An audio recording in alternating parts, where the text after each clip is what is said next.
नमस्कार सभी को। मैं आकाश सफ़ेद शेर की धरती रीवा से आप सभी का आपके अपने मंच साहित्य के पंचरत्न में हार्दिक स्वागत करता हूं। आज मंच की अगली कड़ी में मैं आप सबके बीच लेकर के प्रस्तुत हूं कहानी सिक्का बदल गया। ये कहानी कृष्णा सोबती जी की है।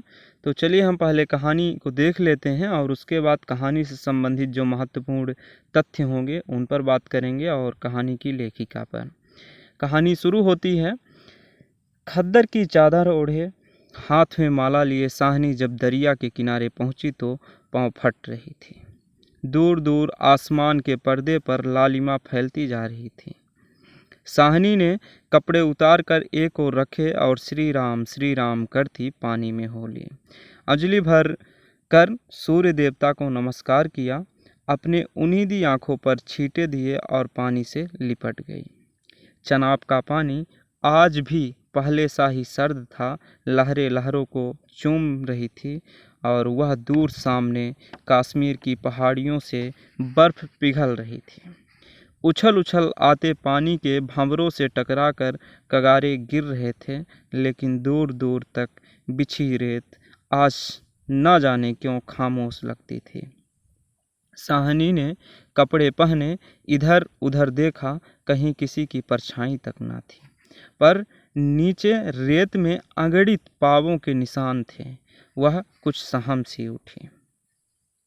आज इस प्रभात की मीठी नीरवता में न जाने क्यों कुछ भयावना सा लग रहा है। वह पिछले 50 वर्षों से यहाँ नहाती आ रही है। कितना लंबा अरसा है, साहनी सोचती है।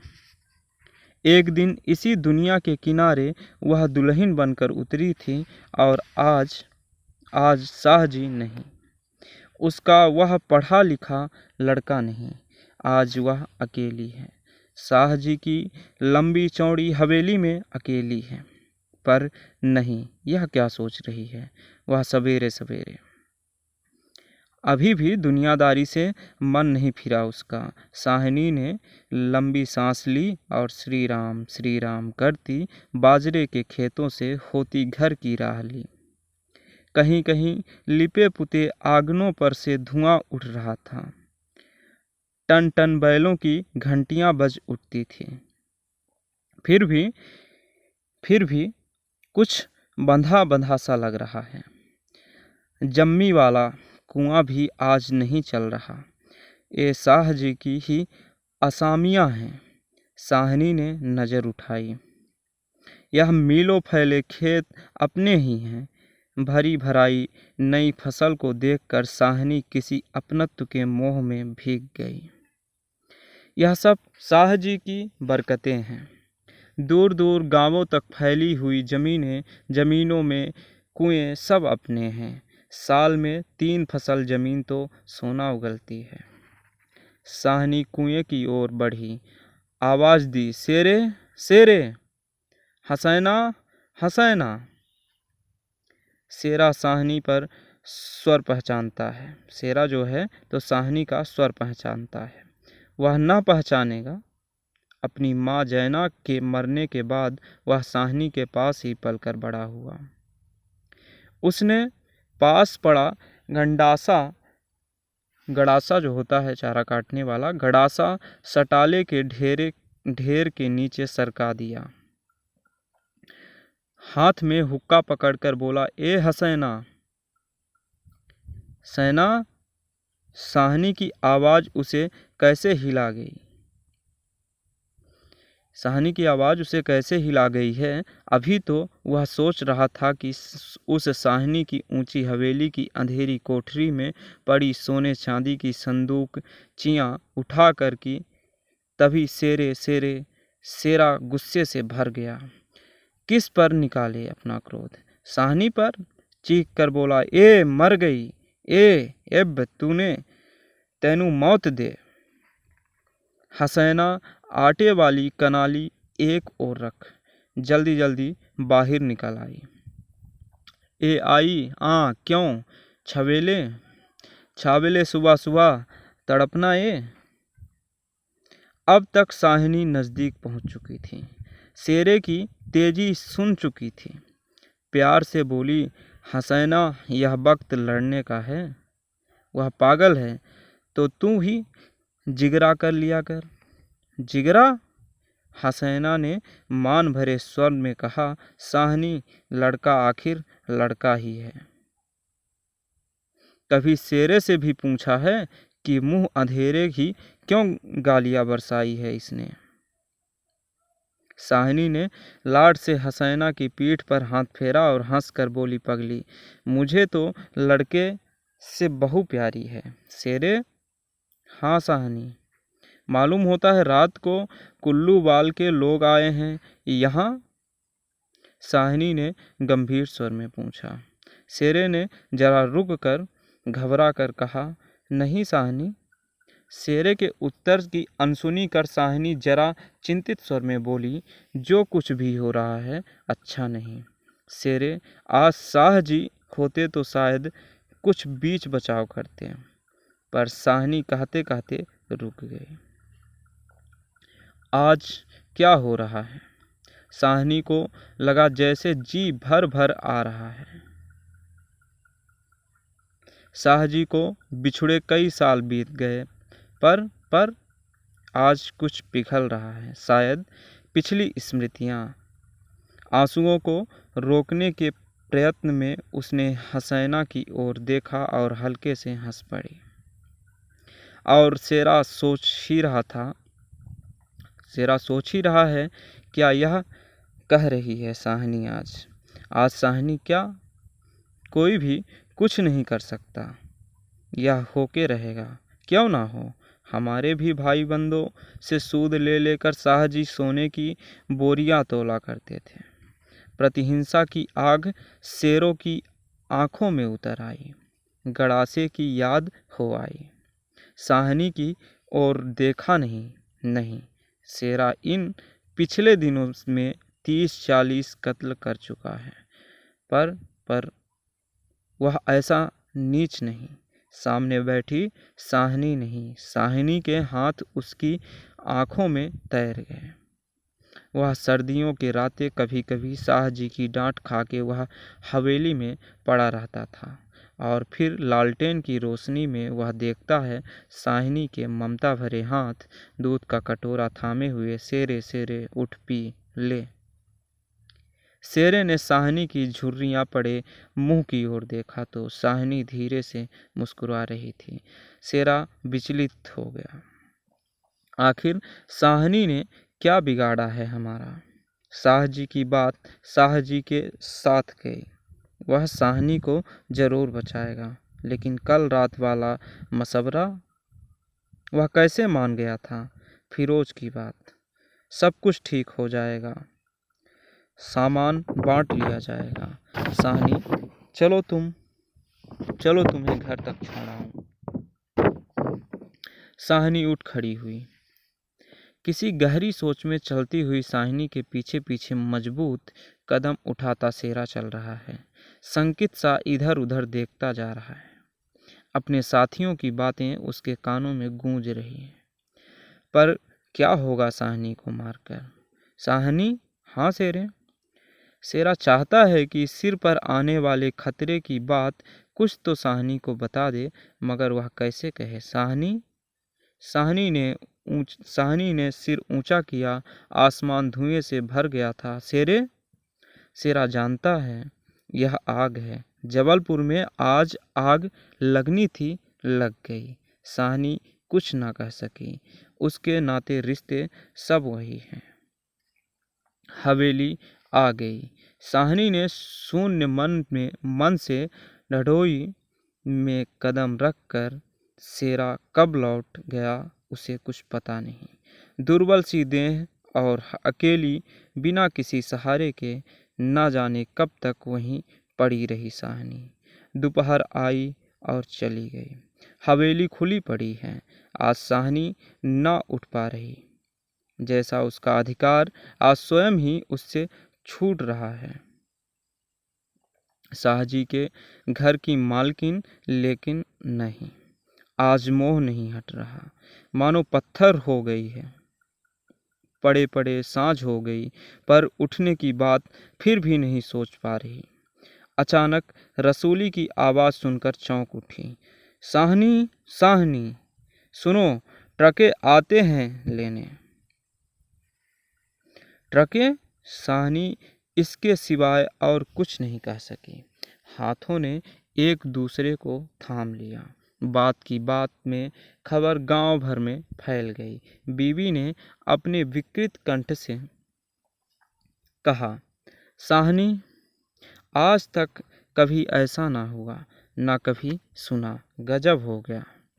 अंधेर पड़ गया। साहनी मूर्तिवत वहीं खड़ी रही। नवाब बीवी ने स्नेह सनी उदासी से कहा, साहनी, हमने तो कभी ना सोचा था। साहनी, क्या कहें कि उसी ने ऐसा सोचा था। नीचे से पटवारी बेगू और जैलदार की बातचीत सुनाई दी। साहनी समझी कि वक्त आन पहुंचा। मशीन की तरह नीचे उतरी और ढड़ोई न लाग सकी और किसी बहुत गहरी आवाज़ से पूछा, कौन कौन है वहाँ?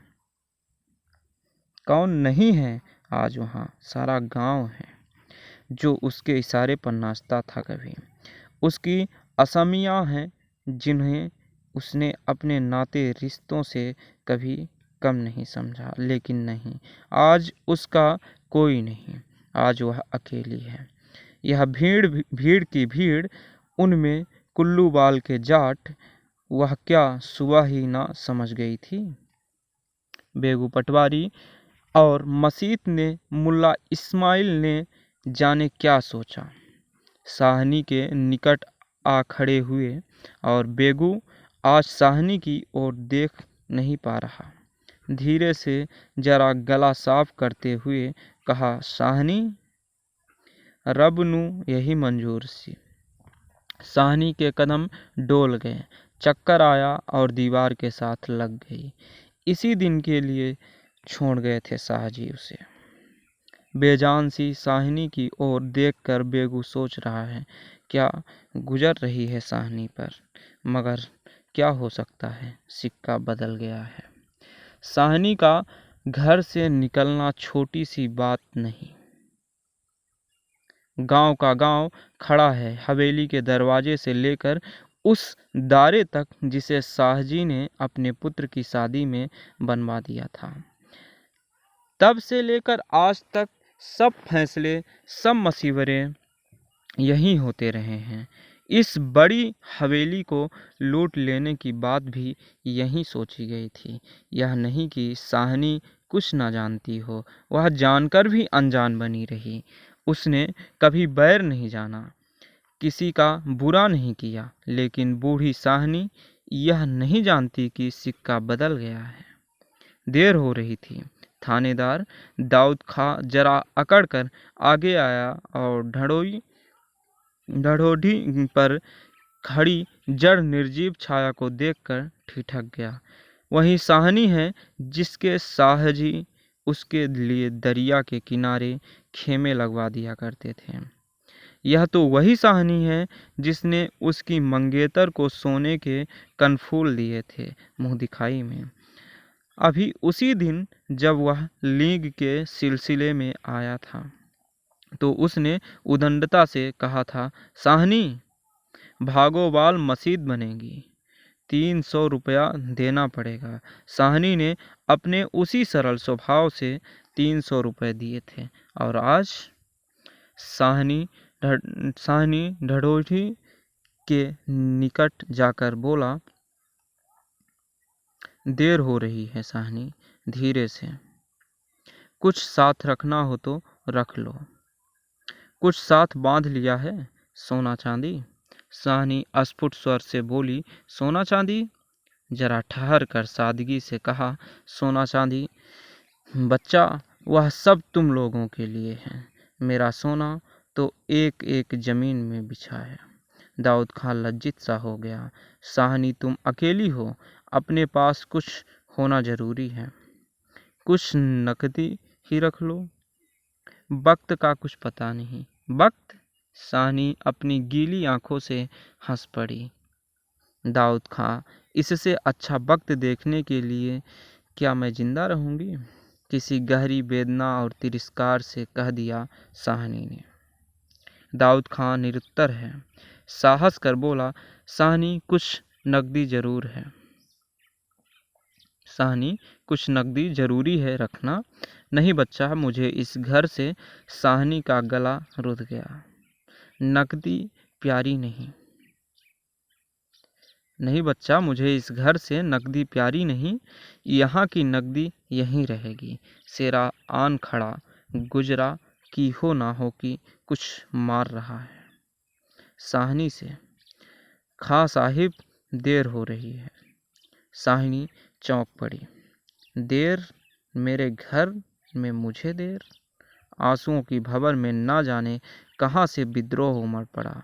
मैं पुरखों के इस बड़े घर की रानी, और यह मेरे ही अन्न पर पले हुए। नहीं, यह सब कुछ नहीं।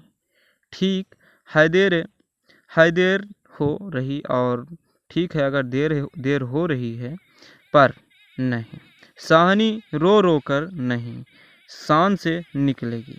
इस पुरखों के घर से मान से लांघेगी यह देहरी, जिस पर एक दिन वह रानी बनकर आ खड़ी हुई थी। और अपने लड़खड़ाते कदमों को संभाल कर साहनी ने दुपट्टे से आंखें पोंछी और ढड़ोई से बाहर हो गई। बड़ी बूढ़ियां रो पड़ी। किसकी तुलना हो सकती है इसके साथ?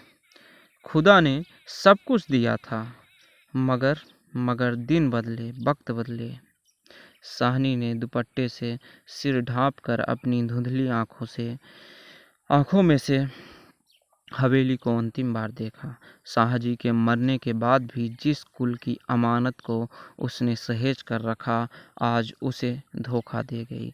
साहनी ने दोनों हाथ जोड़ लिए, और यही अंतिम दर्शन था, यही अंतिम प्रणाम था। साहनी की आंखें फिर कभी इस ऊंची हवेली को ना देख पाएंगी।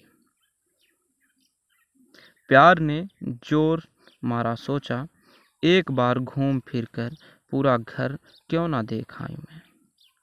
जी छोटा हो रहा है, पर जिनके सामने हमेशा बड़ी आंखों से निकलकर कुछ बूंदें चू पड़ी। जी छोटा हो रहा है, पर जिनके सामने हमेशा बड़ी बनी रही है, उनके सामने वह छोटी ना होगी। इतना ही ठीक है, बस हो चुका। सिर झुकाया और ढड़ोई के आगे कुल वधू की आंखों से निकलकर कुछ बूंदें चू पड़ी। साहनी चल दी, ऊंचा सा भवन पीछे खड़ा रह गया। साहनी वहां से चल दी और ऊंचा सा भवन पीछे खड़ा रह गया। दाऊद खां, शेरा, पटवारी, जैलदार और छोटे बड़े, बच्चे बूढ़े, मर्द औरतें सब पीछे पीछे। ट्रकें अब तक भर चुकी थी। साहनी अपने को खींच रही थी। गांव वालों के गले में जैसे धुआं उठ रहा है। खूनी शेरे का दिल टूट रहा है। दाऊद खां ने आगे बढ़कर ट्रक का दरवाज़ा खोला। साहनी बढ़ी और इस्माइल ने आगे बढ़कर भारी आवाज़ से कहा, साहनी कुछ कह जाओ। तुम्हारे मुंह से निकली आशीष झूठ नहीं हो सकता या हो सकती। और अपने साफे से आंखों का पानी पोंछ लिया। साहनी ने उठती हुई हिचकी को रोक कर रुधे रुधे से कहा, रब तुहानू सलामत रखे, बच्चा खुशियाँ बख्शे। वह छोटा सा जनसमूह रो दिया। जरा भी दिल में मैल नहीं साहनी किया, और हम साहनी को नहीं रख सके। शेरे ने बढ़कर साहनी के पांव छुए। साहनी कोई कुछ कर नहीं सका। राज भी पलट गया। साहनी ने कांपते हुए हाथ शेरे के सिर पर रखा और रुक रुक कर कहा, तैनू भाग जगड़ चन्ना, ओचा दा तेरे भाग्य जागे। दाऊद खां ने हाथ का संकेत किया और कुछ बड़ी बड़ी बूढ़ियां साहनी के गले लगी और ट्रक चल पड़ी। अन्न जल उठ गया। वह हवेली, नई बैठक, ऊंचा चौबारा, बड़ा पसार एक एक करके घूम रहे हैं साहनी की आंखों में। कुछ पता नहीं ट्रक चल दिया है या वह स्वयं चल रही है। आंखें बरस रही हैं। दाऊद खां विचलित होकर देख रहा है। इस बूढ़ी साहनी को कहाँ जाएगी यह? साहनी मन में मैल ना लाना चाह रही थी। कुछ कर सकते तो उठा ना रखते। वक़्त ही ऐसा है। राज पलट गया है, सिक्का बदल गया है। रात को साहनी जब कैंप में पहुंचकर जमीन पर पड़ी तो लेटे लेटे आहत मन से सोचा, राज पलट गया है, सिक्का बदलेगा। वह तो मैं वही छोड़ आई। और शाह जी की साहनी की आंखों और भी गीली हो गई। और शाह जी की साहनी की आंखें और भी गीली हो गई। आसपास के हरे हरे खेतों से घिरे गांवों में रात खून बरसा रही थी। शायद राज पलटा भी खा रहा था और सिक्का बदल रहा था। ये कहानी थी कृष्णा सोबती की सिक्का बदल गया। अब हम बात करेंगे लेखिका के बारे में और फिर इस कहानी के महत्वपूर्ण तथ्यों के बारे में। लेखिका कृष्णा सोबती जी का जन्म सन 1925 ईस्वी में भारत के अविभाजित पंजाब के गुजरात जनपद, जो कि अब के पाकिस्तान में है, वहाँ हुआ था। हिंदी साहित्य की समकालीन रचनाकारों में शिल्पगत नवीनता तथा मध्यगत विभिन्नता के लिए जो नाम उभर कर साहित्य मनीषियों के सम्मुख आते हैं, उनमें महिला लेखिका हैं, उन लेखिकाओं में कृष्णा सोबती का नाम उल्लेखनीय है। इनकी रचनाओं में नारी की मानसिकता से जुड़ी सच्चाइयों को बड़ी स्पष्टता के साथ उभारने का प्रयास किया गया है। इन्होंने हिंदी साहित्यिक कथा विधा के अंतर्गत कहानी और उपन्यास, इन दोनों के कोश का वर्धन किया है। आपके प्रसिद्ध कहानी संग्रह की अगर बात करें तो मित्रों मरजानी, जो कि 1966 ईस्वी में, बादलों के घेरे 1988 ईस्वी में, ए लड़की 1990 ईस्वी में। बादलों के घेरे में कुल 24 कहानियां संकलित हैं, जो कि बादलों के घेरे में 1988 में प्रकाशित होती है और 24 कहानियां संकलित हैं। और इस कहानी को मोटे तौर पर हम लोग 3 भागों में बांट सकते हैं। पहले भाग की बात करें तो देश विभाजन से जुड़ी कहानियां हम उसमें रखेंगे। दूसरा भाग ग्रामीण जीवन से संबंधित कहानियों का है और प्रेम और स्त्री पुरुष संबंधों से जुड़ी कहानी जो है तो तीसरे भाग में है। कहानी की संक्षिप्त बात करें तो देश विभाजन से संबंधित कृष्णा सोबती की कहानियों में सबसे चर्चित और प्रसिद्ध कहानी सिक्का बदल गया रही है और इसका प्रकाशन प्रतीक पत्रिका में 1948 ईस्वी में हुआ था। और जब इसका प्रकाशन हुआ था तो उस समय इसके संपादक प्रतीक पत्रिका के अजय जी थे। कृष्णा सोबती ने विभाजन के दौरान आए हुए अनुभवों को सुनकर ही अपनी कहानी सिक्का बदल गया लिखी।